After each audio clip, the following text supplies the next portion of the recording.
राष्ट्रीय जनता दल ने अपने उम्मीदवारों की लिस्ट को फाइनल कर लिया है।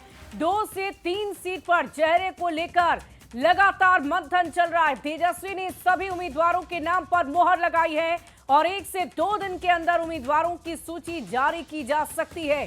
सर्वे रिपोर्ट के आधार पर उम्मीदवारों का चयन किया गया है।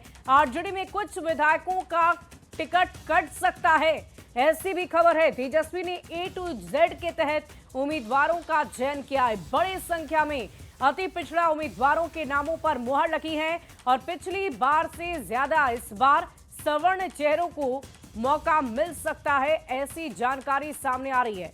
बड़ी खबर आपको बता रहे हैं, राष्ट्रीय जनता दल पूरी तैयारी कर चुका है और 1 से 2 दिन के भीतर उम्मीदवारों की लिस्ट को जारी कर दिया जाएगा। और इस लिस्ट में इस बार बहुत विशेष ख्याल रखा गया है कि जिस तरह का दावा राष्ट्रीय जनता दल और नेता प्रतिपक्ष तेजस्वी यादव लगातार करते रहे हैं कि हमारी पार्टी MY नहीं बल्कि A to Z की पार्टी है, तो A to Z का खास ख्याल रखते हुए उन चेहरों को पूरी तैयारी रखी गई है, उन्हीं चेहरों को सामने रखने की। और कहा जा रहा है कि कुछ चेहरों का टिकट कट भी सकता है, कुछ विधायकों का। और 2020 में क्या प्रदर्शन रहा है राष्ट्रीय जनता दल का, वो देख लीजिए।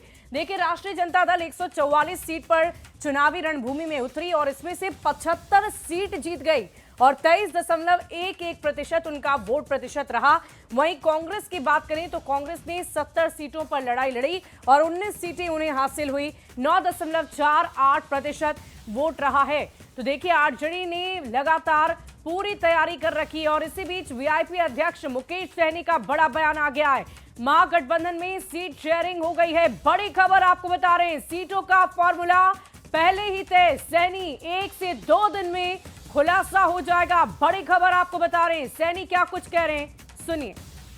देखिए, हम लोगों का इंटरनल गठबंधन का जो स्वरूप था वो पहले से तय था। उसके बाद कौन दल कितने सीट लगेंगे लमसम लगभग सारे चीज़ वो चैप्टर क्लोज हो चुका है। अभी बहुत जल्दी कल या परसों हम लोग प्रेस कॉन्फ्रेंस करके आप लोगों के बीच में कौन दल कितने सीट लड़ेंगे, कहां से लड़ेंगे, CM कौन होंगे, डिप्टी CM कौन होंगे, इसकी घोषणा हम लोग बहुत जल्दी आप लोगों के बीच में कर देंगे। गठबंधन है तो गठबंधन धर्म निभाते हुए हमें कुछ अभी बोल देना उचित नहीं होगा। और देखिए, इस पूरी खबर के एक जानकारी के साथ न्यूज 18 संवाददाता रवि एस नारायण हमारे साथ फोन लाइन पर जुड़ रहे हैं। रवि, क्या कुछ जानकारी है? राष्ट्रीय जनता दल इस बार A to Z का दावा करते हुए उम्मीदवारों का लिस्ट तैयार किया गया है और किन किन बातों का खास ख्याल रखा गया है इस लिस्ट में?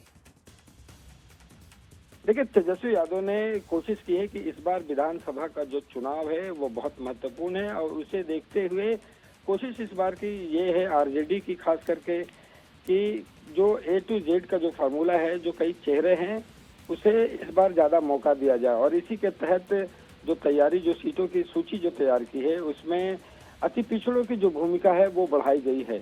अति पिछड़ों का सबसे बड़ा वोट बैंक जो है अभी तक नीतीश कुमार की मानी जाती रही है, लेकिन तेजस्वी यादव माना जा रहा है कि जो सर्वे की रिपोर्ट आई है, आरजेडी ने जो सर्वे कराई है, उसके मुताबिक अति पिछड़ों पे ज्यादा दाव खेल सकती है। और खासकर आपको बता दें कि स्वर्ण चेहरों को भी पिछले बार की तुलना में ज्यादा भागीदारी मिल सकती है। पिछली बार जितने सीटों पर स्वर्ण को चेहरा बनाया गया था, उससे ज्यादा सीटें इस बार मिल सकती है। तो ये एक आरजेडी की जो है बड़ी तैयारी है कि तमाम लोगों को जो है, महिलाओं की जो भागीदारी है वो भी बढ़ाने की चर्चा है।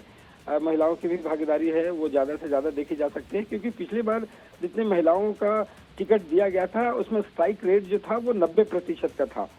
उतनी सीटें जो है महिलाओं ने जीत करके। रवि, चलिए आपको रोकना चाहूंगी। इस वक्त हमारे साथ कांग्रेस के प्रवक्ता असित नाथ तिवारी जी जुड़ रहे हैं। असित जी, देखिए, कल अगर हम बात करें, जैसे ही चुनावी तारीखों का ऐलान हुआ, तेजस्वी यादव ने 2 पोस्ट करते हुए एक पोस्ट में खुद को एक बार फिर से मुख्यमंत्री का चेहरा बता दिया है।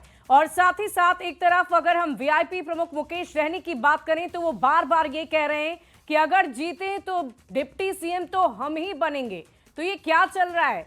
किसी भी बात पर सहमति कांग्रेस ने तो अब तक नहीं जताई है। अपनी दावेदारी कभी भी नहीं छोड़ी जाती है। राजनीति में एक उसूल हमेशा देखा है कि कोई अपनी दावेदारी नहीं छोड़ता है। आप देखिए, अमित शाह जी ने मीडिया के इंटरव्यू में कहा कि एनडीए की सरकार अगर बनती है तो बिहार का मुख्यमंत्री कौन होगा, द टाइम विल डिसाइड, समय तय करेगा। उन्होंने नीतीश जी का नाम नहीं दिया, लेकिन जदयू ने दावेदारी छोड़ दी।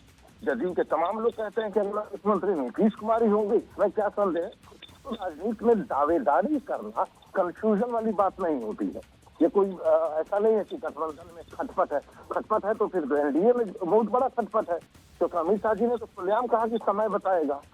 तो दावेदारी राजनीति में होती जाती है, कोई हैरानी का विषय नहीं है। लेकिन असद जी, दावेदारी की बात अगर सामने आ रही है तो कांग्रेस ये खुलकर क्यों नहीं कह रही है कि मुख्यमंत्री का चेहरा तेजस्वी यादव ही होंगे? कितनी दफा कृष्णा अल्लावरू से बात की गई, कांग्रेस के तमाम नेताओं से बात की गई, किसी ने भी ये हामी नहीं भरी कि महागठबंधन का चेहरा तेजस्वी यादव है।